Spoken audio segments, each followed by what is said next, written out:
Alright boys, tomorrow is going to be our first shot at an attempted finale for Road to Diamond, which is pretty exciting to think about. Tomorrow might be the last episode we have of Road to Diamond. That's going to be an exciting day and an exciting video, but before that, today's going to be the calm before the storm, where we do a Q&A. So without further ado, let's jump into some questions. Who are your top 5 champions you hate playing against? Okay, so the top 5 champions I hate playing against in no particular order would probably have to be Teemo, Riven, Yasuo, Zed, and Pantheon. These champions aren't necessarily champions that I have that much difficulty beating. I know how to beat a Pantheon, and all Yasuo suddenly suck top lane. Why is every Yasuo player suddenly so bad? I can also beat a Riven player like 50% of the time, higher if I'm playing Aurelia, but for the most part, the reason I hate playing against these champions is because the people who play them are always such dicks! I don't want to paint with a broad brush here, but literally every person who mains Riven is the biggest jerk on the planet. They all spam their champion mastery, they all spam emote every time they kill you, they all take ignite top lane just so they can go for kills because they don't care what happens to the rest of their team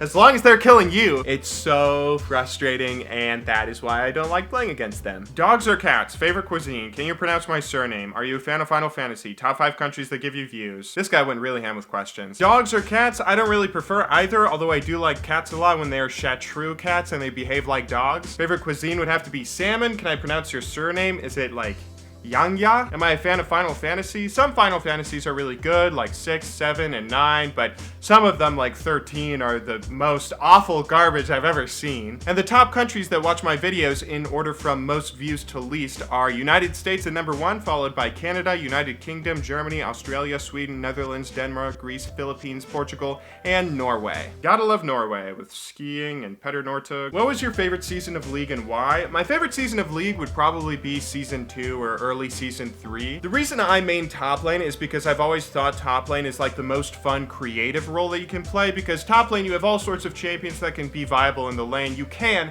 just have tanks like Malphite that go top lane and get tanky and then do stuff in team fights in the late game. But you also have a bunch of bruisers who can go in the lane and do a bunch of stuff, go for kills and do different things in team fights in the mid and late game, like Aurelia, Jax, and Riven. You also have a bunch of mages, especially back then, people like Kennen and Morgana and Annie and Malzahar even.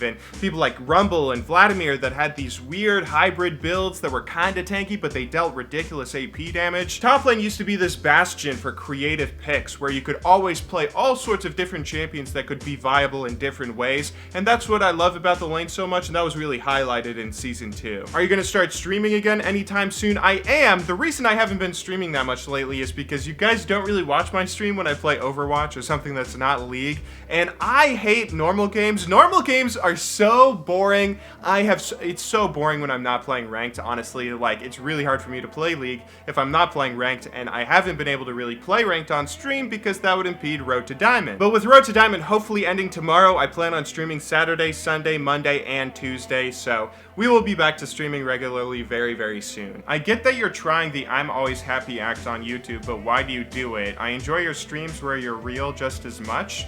I don't really I'm not trying to be fake or anything with that kind of act, as you say. I actually am a bit more of a happy and positive person than the average person that you'll come across, I think, at least in my opinion. I try to be as upbeat and happy and positive as I can in everyday life, so naturally with YouTube being a big part of my life, that's just gonna come across. When you talk about me being real, if you're talking about me like raging and getting salty more often when I stream, part of that is just the chat triggering the hell out of me. If you're talking about me being more upfront and honest about my opinions, then that's just kind of the nature of the format. Like with YouTube, let's say there's a YouTuber I don't like very much, right? Let's say there's a YouTuber that, let's just make him a name like Matthew Santoro. Let's say there's a YouTuber named Matthew Santoro who plagiarizes work on YouTube, and I don't like that very much. It doesn't make sense for me to just make a video saying, this guy sucks, I hate him, that's dumb. But on the flip side with streaming, it's a back and forth dialogue. I mean, nobody watches my stream anyway. It's like, if you guys ask me a question on stream, I feel like, hey, I can just give my opinion on it without worrying about, like, oh, is this gonna get in the way of me releasing actual content? Because that's what the content of streaming is me talking back and forth with you guys while playing video games. You can say, hey, what do you think of this guy? And I'll say, oh, I think he's good, or I think he's bad, and that's it. That's the end of it. I don't want to bring up more drama on YouTube for the sake of getting a few extra views or whatever. That's just a dumb, childish thing to do. What is your favorite Chrome extension? My favorite Chrome extension is this one called Momentum. Basically what it does is it takes the new tab page for Chrome and it makes it super cool. It puts a to-do list on there, it puts a nice little quote, it greets you, it has the time, and it has this beautiful background that changes every day. It's a fantastic Chrome app. I think I first found it through Rectful, and I cannot recommend it enough. What other League YouTubers inspire you the most? There aren't actually that many League YouTubers that inspire me that much anymore because I don't feel like there's that many League YouTubers that are like on another level from me. My favorite YouTuber right now that inspires me the most is Every Frame of Painting. Like, those videos are maybe the best videos I have ever seen on YouTube, hands down. But with the League scene, especially with so many people just doing like PBE videos and hey, a new skin video, like dumb stuff like that, no offense to any of you out there. What really inspires me in the League scene is when there's a YouTuber that like gets a bunch of subs through doing PBE stuff and content that I don't want to say it's bad content or whatever, but maybe not the most difficult or creative content in the world, and I look at it and say, you're not better than me, right? I'm more creative, or my content's just as good. You are not some person that I cannot reach. I think that if I work hard enough that I can get to that level. That competitive drive is what really inspires me in the League scene, which probably isn't a very healthy thing, but it is what it is. Skyline or Gold Star? Okay, so for those of you who don't live in Cincinnati, there's this local cuisine that's really only in Cincinnati called Cincinnati Chili. There were some immigrants in the 1920s that moved to Cincinnati from Macedonia, where I don't know if it's from Macedonia or if they like just invented it when they were here, but it's this meat sauce that you put on spaghetti. You put it on spaghetti and add cheese or cheese and onions and call it a 3-way or a 4-way. And you can also put it on hot dogs with cheese and call it a coney. It's really weird. I think it's delicious myself, but I've never met a person who's like been from somewhere else, who's been born outside Cincinnati and liked Cincinnati chili. It's like they put something in it, and so kids grow up eating it and liking it and getting addicted to it, and nobody that tries it from somewhere else that didn't have that induction or whatever ends up liking it. It's really weird. I don't think it's anywhere else in the world, but I think it's delicious, and Skyline and Gold Star are the two most popular places. I prefer Skyline to Gold Star because Skyline's chili cheese fries are a lot better than Gold Star's, but that's really the only reason. Then we also got a bunch of questions about Dynamic Hue and some pessimistic questions about League's future. Why is Riot so committed to Dynamic Hue? Is League dying? What will you do after Riot kills League? Not if Riot kills League, but when Riot kills League. The reason I think Riot is so committed to Dynamic Hue is because they don't want to set a precedent of if the community complains enough, then they'll go back on something they've done. They have never done that in the history of League of Legends. I don't think there's an instance. Sometimes they've discontinued stuff quietly, like chroma skins. I don't think they're making chroma skins anymore, but they haven't like removed them from the game. If Riot were to remove Dynamic Hue and put solo queue back, that would be the first time where the community complained enough to influence Riot's decision making,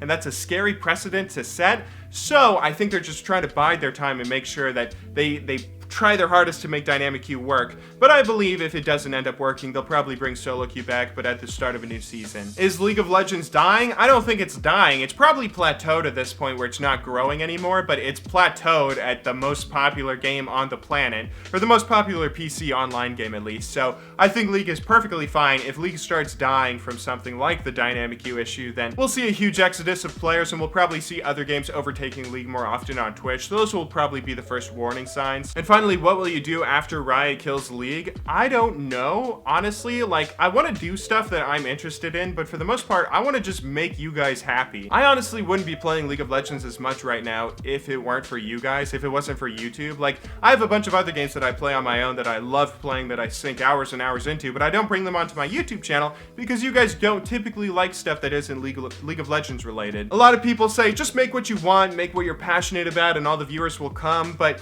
no, I don't want to disappoint you guys. I want to do stuff that you guys are interested in, and although there are some kinds of videos that I'll make where I think, like, you know, maybe my viewers haven't thought of this, or maybe this is something that you guys want, but you don't know you want it because I haven't given it to you yet. Sometimes I make a video like that, and I'll try and do something new, but for the most part, I want to do stuff that you guys, generally stuff that I know you guys are interested in. If League of Legends ever dies, then I will hopefully move on to another game and keep on doing YouTube stuff, but I hope you guys will come with me. This is actually a good segue into our next question. Are there going to be any other games in 30 Days of G-Bay? I do want to do other games in 30 Days of G-Bay a little bit, like maybe one video a week that isn't League related. Like 2 days ago, I released that one video that was on that YouTuber's Life video, and that video didn't do very well. It got a lot less views than my videos normally do, which was really discouraging. But for the views that it did get, a lot of you guys commented saying that it was the best video I've ever made, that of the 404 videos I put out on the YouTube channel, it was the best one, which really made me motivated and like, oh wow, maybe I can do other stuff. I don't want to bombard you guys with content that isn't League, but maybe once or twice a week we'll try something new. And then finally, our last question here is, what is the best vacation spot?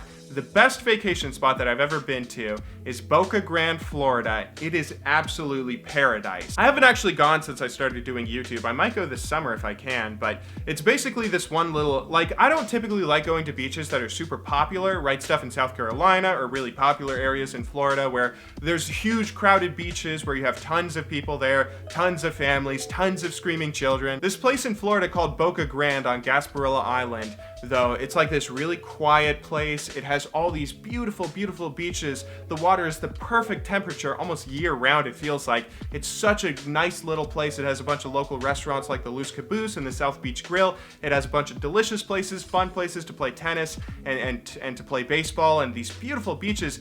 And oh my god, I could rant about it for ages. I absolutely adore that place. It is so amazing. Oh my god, I want to go there again. I might go there soon, and if I do, I'll be sure to make a vlog of it. Anyway though, that is all for today's video. I hope you guys enjoyed watching. I will see you all in tomorrow's Road to Diamond finale, which I hope you guys are looking forward to as much as I am. But until then, thank you very much for watching. Good luck in solo queue, and have a wonderful day.